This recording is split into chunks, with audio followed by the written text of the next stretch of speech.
Okay. This is the new. I do not hear Joe. Can you hear me? Now I do.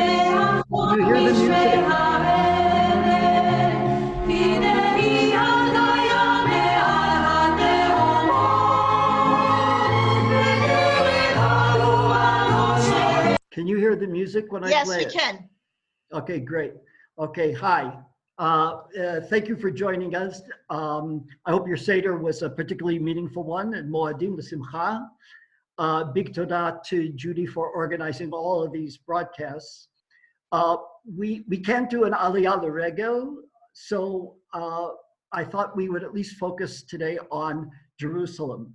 One of my favorite topics ever since I was here for the first time in the summer of 1967 was the city lines of Jerusalem and how Jerusalem has changed since 1948.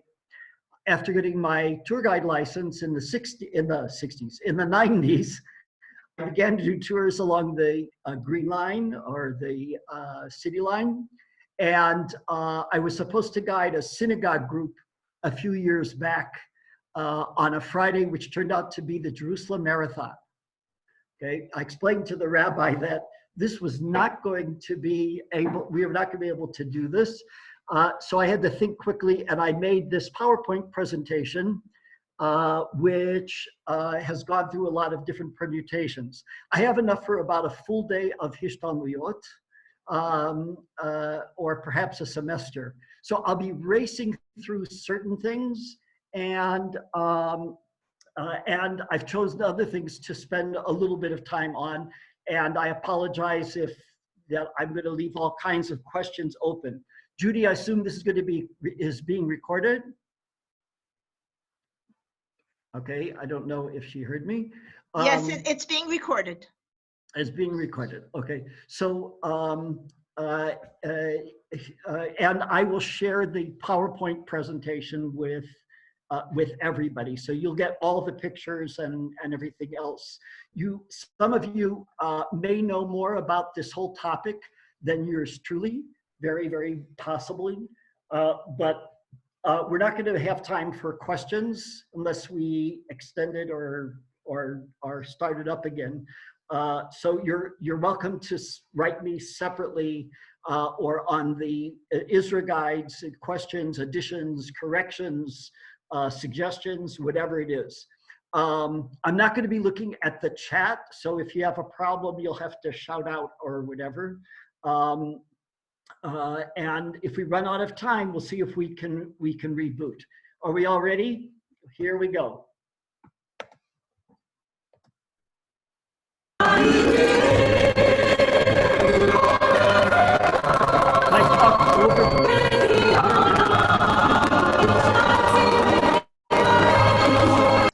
Okay, so as you can see, you know, I have to put this on to cover myself. And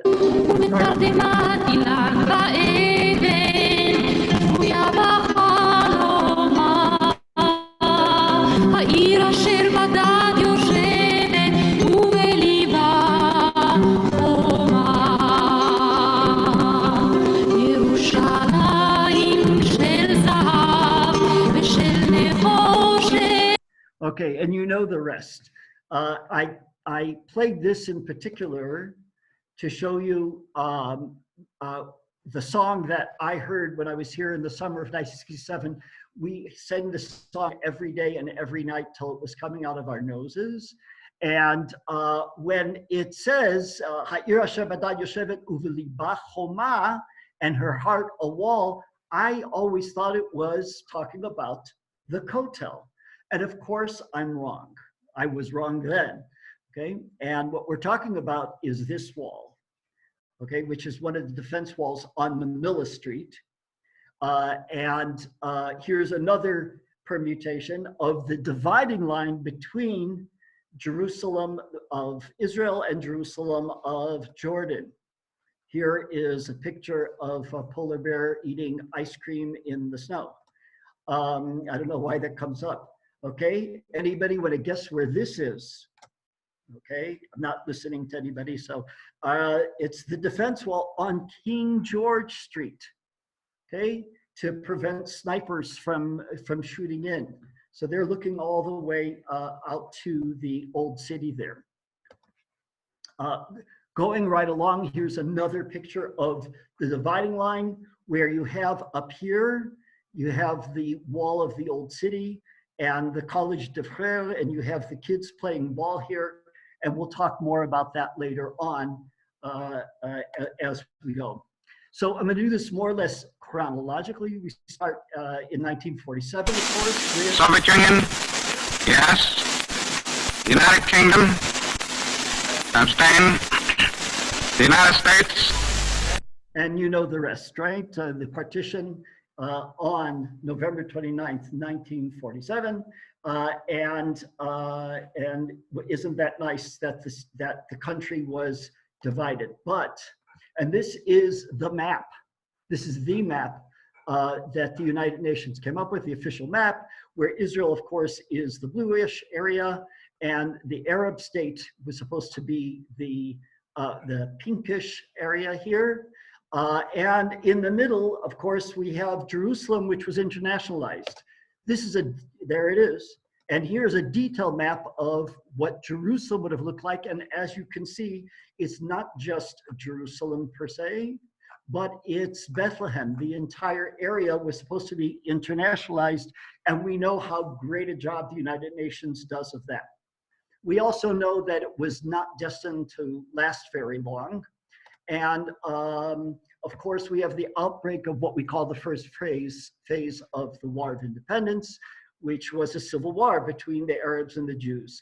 This map shows you in the white are the Jewish neighborhoods, Jewishly held neighborhoods, and the Arab neighborhoods, as well as British hold. I'm not going to spend too much time on this, though it's fascinating. And over here, I've outlined Katamon because I use it for them. But we have the siege of Jerusalem with people waiting in line. You've all seen pictures of people waiting in line for water or oil or whatever it might be. And because water was so scarce, it had to be rationed. So you have 10 liters per person, and you have this whole flow chart of how to use water the most efficiently, winding up being recycled for the toilet and so forth. There's a delightful little song that probably most of you do not know, which I'm about to play, which kind of pokes fun at what this was like. The song is from the late, like 1969, but it reflects what was going on then. Just enjoy it.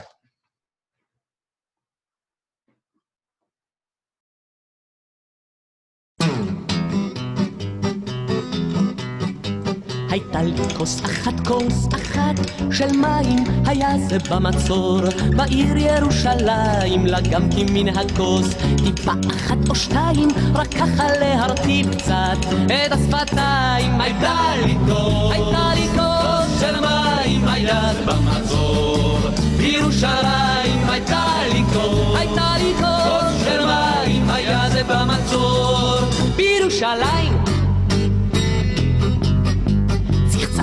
שיניי ובשארית המים כיבסתי מכנסיי, פעם בחודשיים כיבסתי מכנסיי, השחירו קצת המים אז באותה הכוס כיבסתי זוג גרביים. הייתה לי כוס של מים, היה זה במצור, בירושלים. הייתה לי כוס של מים, היה זה במצור, בירושלים.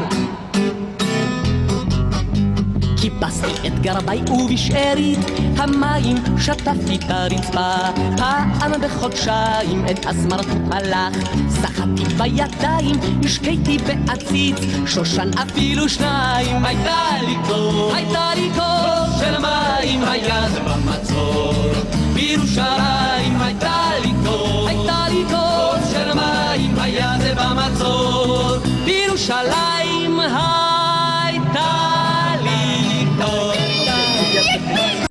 And of course, you all know about the shayarot, the convoys that would bring supplies, water, whatever needed, up to the city of Jerusalem. Here's one of those convoys, usually led by these trucks, which we call sandwichim, okay, because they would rivet the metal onto the sides of the trucks. And sometimes the trucks did not make it through and were ambushed on their way up. One of the ambushes that we know about, of course, is April 13th, 1948, with the massacre of the Hadassah Hospital convoy trying to make its way up to Mount Scopus. 78 Jews were killed and 1 British soldier. ותוקף זכותנו הטבעית וההיסטורית ועל יסוד החלטת עצרת האומות המאוחדות אנו מכריזים בזאת על הקמת מדינה יהודית בארץ ישראל. היא מדינת ישראל. So we all know this about May 14th, HER, 1948, and the state of Israel is born. I will spare you the singing of Hatikva, okay, that you can do on your own. And we're attacked by all of these Arab armies, especially here in the Jerusalem area, where we have the Jordanians and the Egyptians, by the way. And here we have, of course, on May 28th, just exactly 2 weeks to the day of the Declaration of Independence, we have the surrender of the Jewish quarter, which we're all familiar with. And you see the Jews leaving as Shabbat is coming in through the Zion Gate. And we have, we're going to go all the way to August of 1948. And this red line that you see here shows, as of August, what the story was. Where was Israel holding? Where we're in terms of the territory? This was presented to no other than, you'll see it's signed by David Ben-Gurion. And this is where things held until we have our famous meeting between Abdallah Atal and Moshe Dayan in the neighborhood of Misrara, where they sat that November 30th on the floor of a rickety floor in Misrara, took crayons, which we're about to see in a second, and they came up with this map. I have a large facsimile of this map, which unfortunately I couldn't present to you in this small format, but what you can see clearly here, this is the original map that was presented to the United Nations in April of 1949 in Rhodes, and this is the red line of where the Jordanians stood, and of course this is the green line. It doesn't look so green right now because over time it just started to blur. And you see all kinds of places where the line is rickety because there were all kinds of pebbles and uneven things on top of the floor. And of course, you know that this was submitted here, ceasefire agreement, appendix to the ceasefire agreement, 30th of November. I'm going to show this to you. These are the kind of China graph markers that were used. I remember playing with this in school, of peeling off to the next level. And they were not very accurate, of course.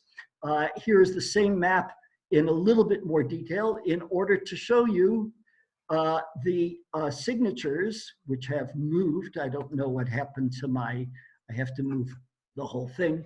And that was the ceasefire. And that was presented to the committee in Rhodes. And they basically said, okay, now this is law.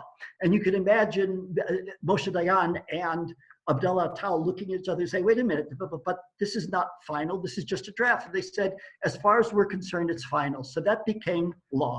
And we have all these different definitions of areas within the Jerusalem area, the Israeli territory and the Jordanian territory. We have a demilitarized zone, which was in Israeli control, demilitarized zone in Jordanian control, and of course the UN had its part as well. Then we have what's called the width of the line, the width of the green line, the width of the red line. And there were laws about what you could do during that line. Those little Chinograph lines, when you translated it into the shetach, into the actual area, they translated something like 60 to 80 meters and fell sometimes on people's homes. And of course, there was also no man's land, which were between the lines. So here you have you've seen this map before, I'm sure, but it does give us a really good brief idea of how the lines coincided, more or less, and where things were. But we're going to be seeing a lot of these maps. Here's another one where the dots here are, oops, wrong thing, sorry. The dots right here show you where the Jordanians were based, okay, where they're controlled, and the triangles show you where Israel had its forces. Here's another map taken from Dan Bahat, which shows you the red, the pinkish green, what kind of area this is, kind of pink, purple and blue for the Israelis. And you can see the differences. And over here you have the Mandelbaum Gate, which we're going to talk a lot about in a little bit. Here's the width of the line. Take a look at this. Is near in Misrara, where you can see, sorry, try that again, where you can see that the width of the line went over, not over streets, but on top of buildings as well. And you weren't allowed to build on those lines or make any changes. And I'm going to come back to that in a little bit, time allowing. This is a really good map to show you in the south. Here's Beit Zafafa. I live over here in Gilo, over here someplace. And you have the red line of the Jordanians, you have the blue line of the Israelis, and over here you have the whole area of the demilitarized zone, which was the UN. The Chavata Limud here was a Jewish farm that was created by Rachel Yanait. And you have Jordanian posts here. Here's the Naknik over here, which is going to play an important part in 67. And that just to show you how complicated this whole thing was. I like to show this map to show people what we mean by the corridor, the Prosdor Yerushalayim, of how things cut in. Because people think that the city was cut in half, and when we know that it was a lot more than that. מעל פסגת הר הצופים אשתחווה. Horam Gaon. Here we have Har Tzofim, we have Hadassah. We're looking from west to east with Hadassah Hospital here. Did you know it was that big then? And you go out and you have the Hebrew University, and that's Augusta Victoria over here. What was the big deal? Of course, you know that the Har Tzofim was in Israel's hands. It was an enclave. And so forth. I love this map. This map is a Jordanian map showing you Jerusalem. And if you look carefully over here, it says occupied territory of Jerusalem. Doesn't say Israel, right? Nobody recognized Israel's part in that. Here we have yet another view of Har Zion from Mishkanot Shananim. You can see the outpost that's there, and this great poem by Yehuda Amichai that we don't have time to talk about, that I wanted to include it because it says the Had Gad Yam machine. So you'll have to read that one on your own, okay? And here we have, in the same area, we have in Israel's territory, we have the ophthalmological hospital. This is a very old picture. But you see over here, you can see Har Zion over here. This is the Western Hinnom Valley shoulder, or Katef Hinnom. And we have Har Zion, Mount Zion, and we have the old city, which was controlled by Jordan. And then, of course, the question was how to get supplies back and forth, because Israel controlled Har Zion, but the Jordanians are right next door. And that we owe this to Uriel Chefetz, that came up with the idea of the cable car that was drawn from this area, which is where the hospital was, now the Mount Zion Hotel, and this cable of 200 meters going across the valley, going across Gay Ben Hinnom to Har Zion.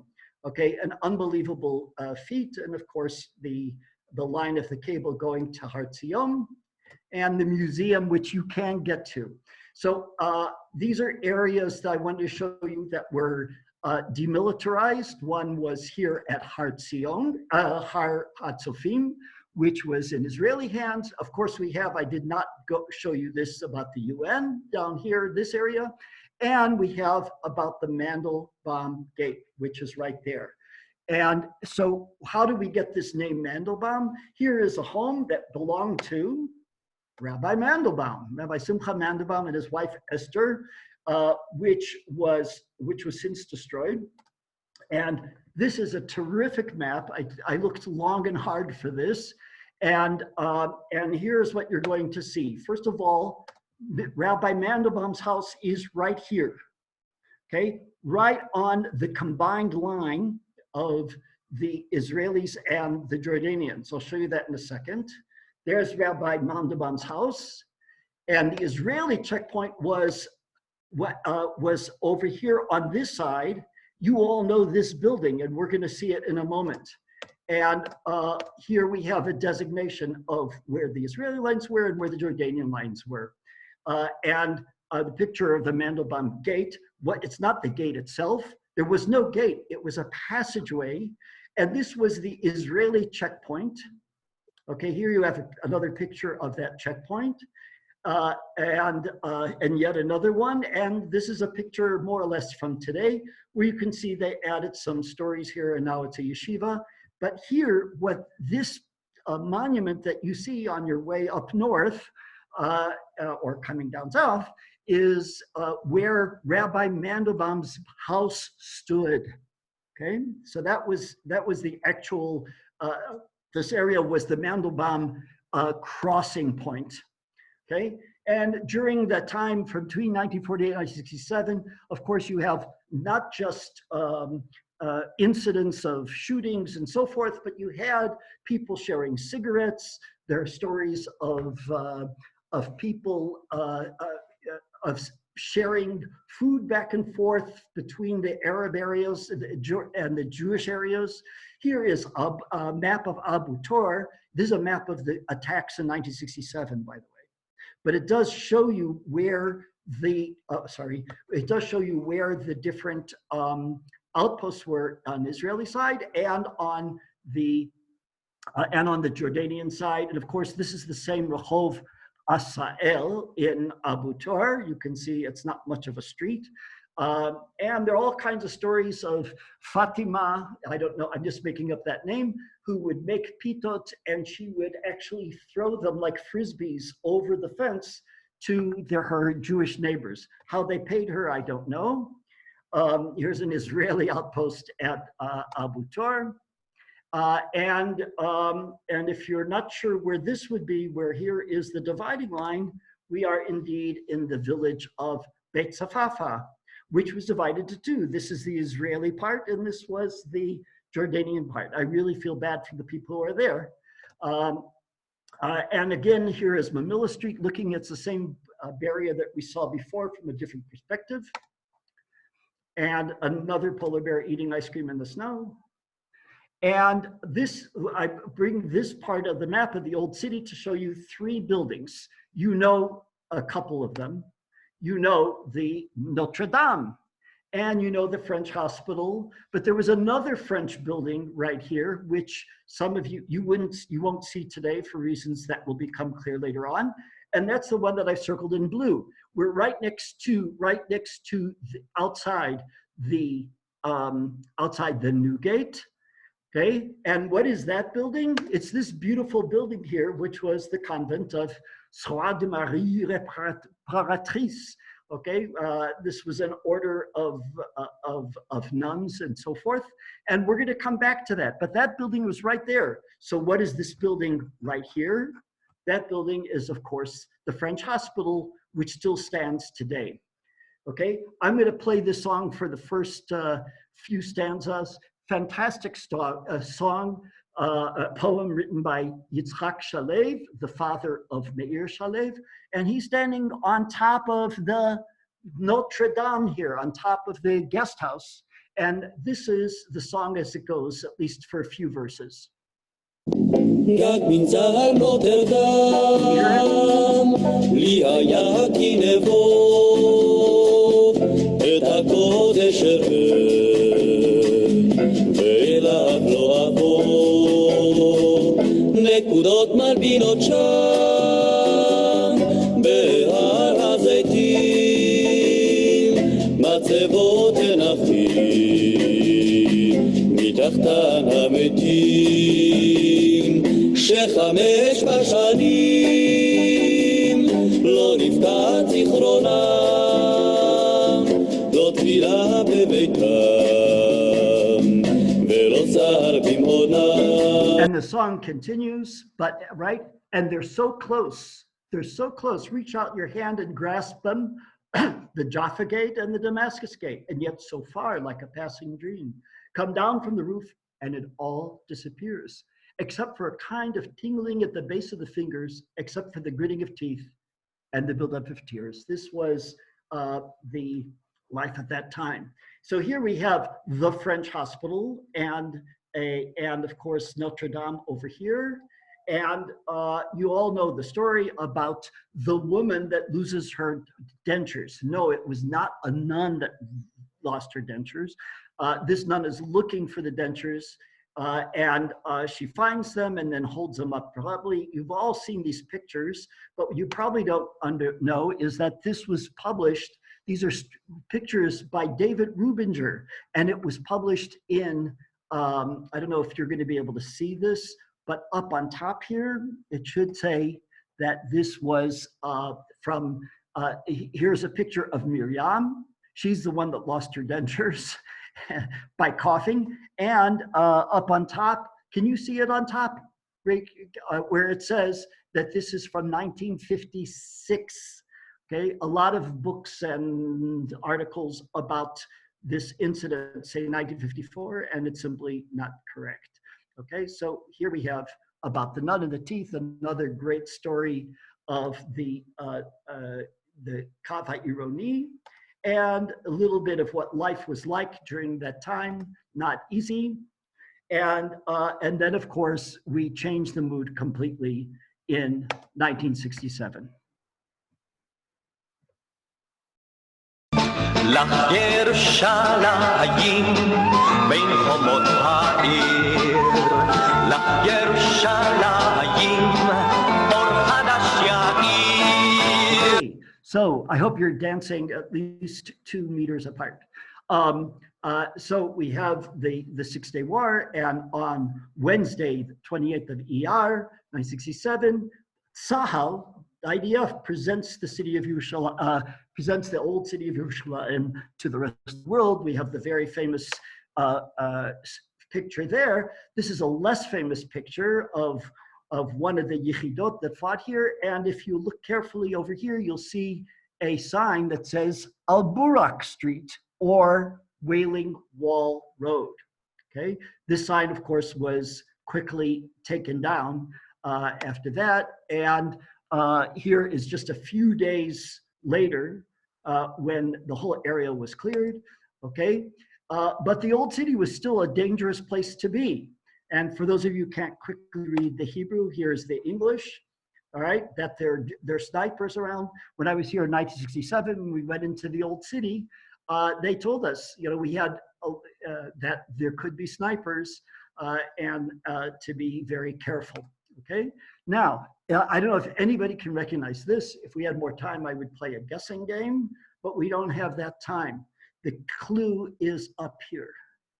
Okay, and what you're looking at is the as the Jordanian wall that they built over the new gate. They blockaded the gate, and what you see here is the engineering corps, the Chel Handasa, who are trying to decide how are they going to blow this up. So we're after the war, and it's the Chel Handasa that has to clear the area of things that we don't want anymore.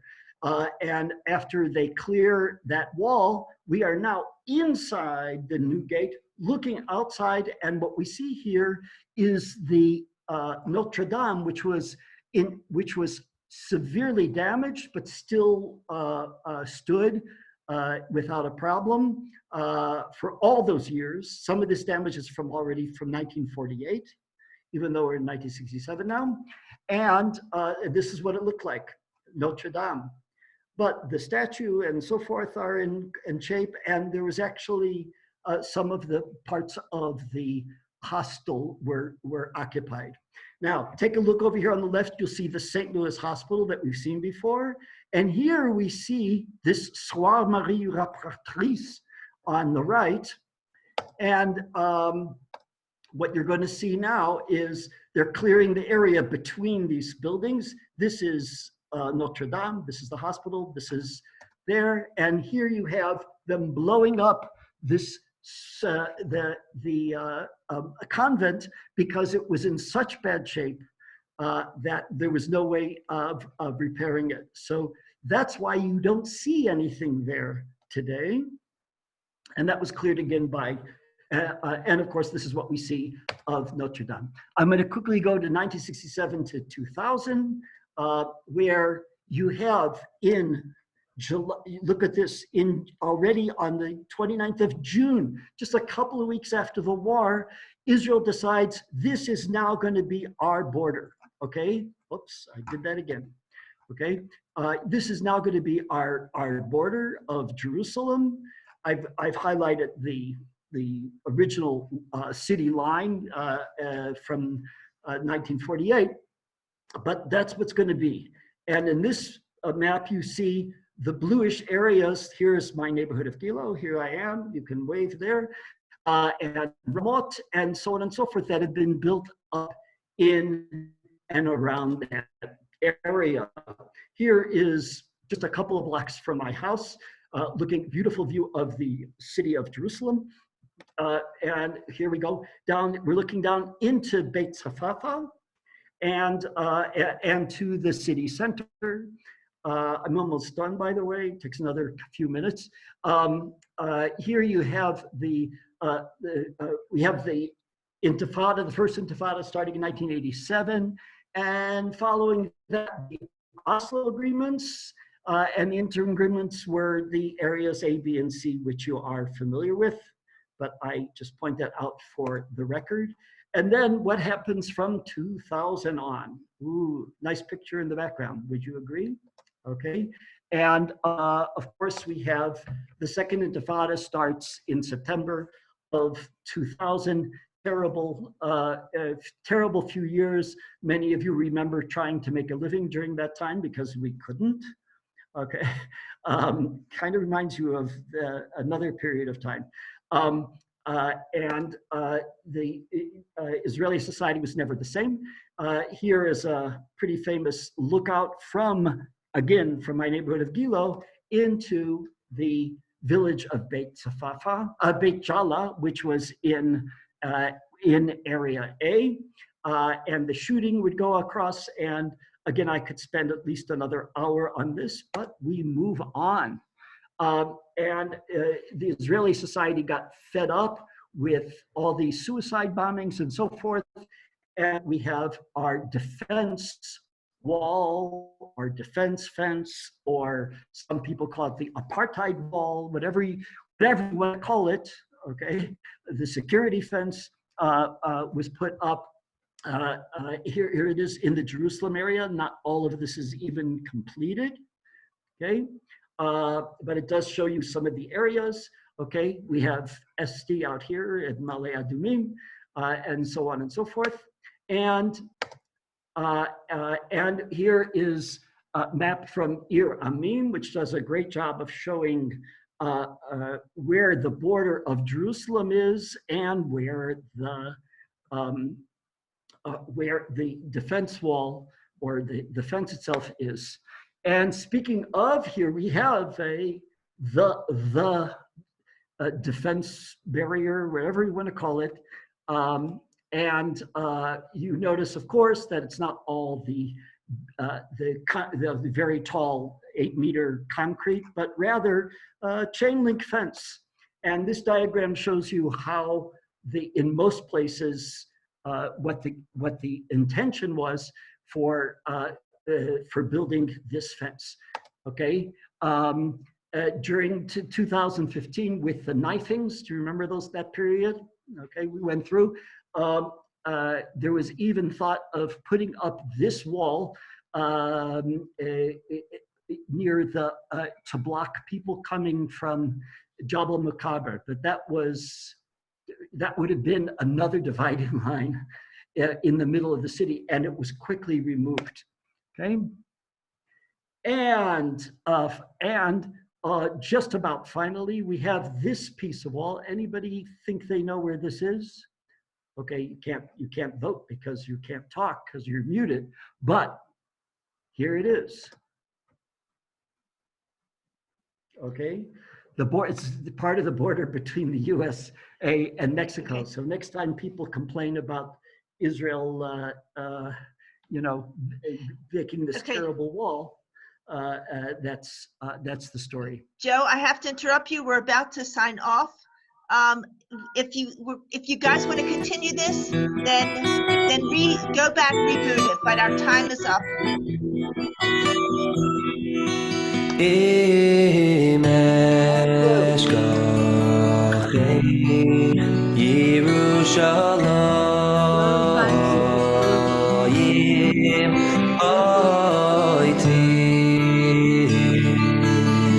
Thank you very much. No, this was fabulous. Okay, Moedim L'Simcha, everybody. Sunday, we have another one coming up.